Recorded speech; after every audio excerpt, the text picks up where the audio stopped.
Сегодня вечером на сцене Чувашского академического драматического театра имени Константина Иванова премьера. Зритель увидит романтическую комедию «Барышня-крестьянка». Герой повести Александра Сергеевича Пушкина, написанный почти 200 лет назад, заговорят на чувашском языке. Раз, два, три, четыре, пять, шесть. Сейчас Одна из повестей Белкина, написанная Пушкиным в Болдинском карантине, как сказали бы современники, перенесена на сцену. Репетиции классики начались в январе. Перевела произведение на чувашский язык Лидия Филиппова, режиссер постановки, заслуженная артистка Чувашской республики Наталья Сергеева. Мне кажется, все любят Пушкина, и я в том числе его просто обожаю.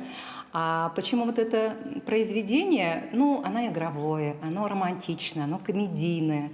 Мне кажется, для нашего зрителя, чувашского зрителя, он очень близок. Барышне Лизе Муромской хочется, чтобы любили ее не за титул и положение, да тут еще конфликт ее семейства с семьей избранника Алексея Берестова. Для него героиня – крестьянка Акулина. Для исполнителей главных ролей задача перевоплощения оказалась сложной, но выполнимой. Тут приходится играть даму. Это аристократку. Все равно себя держишь по-другому, себя ведешь, разговариваешь. Нужно искать в себе, рождать даже, искать-то нечего, наверное, рождать в себе аристократизм такой некий. Искать такую тонкость, сдержанность, стержень светского общества того времени, 19 века. Поэтому есть над чем поработать.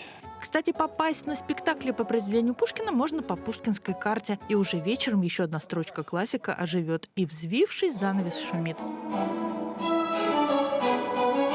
Анна Филиппова, Леонид Петров, Вести Чувашия.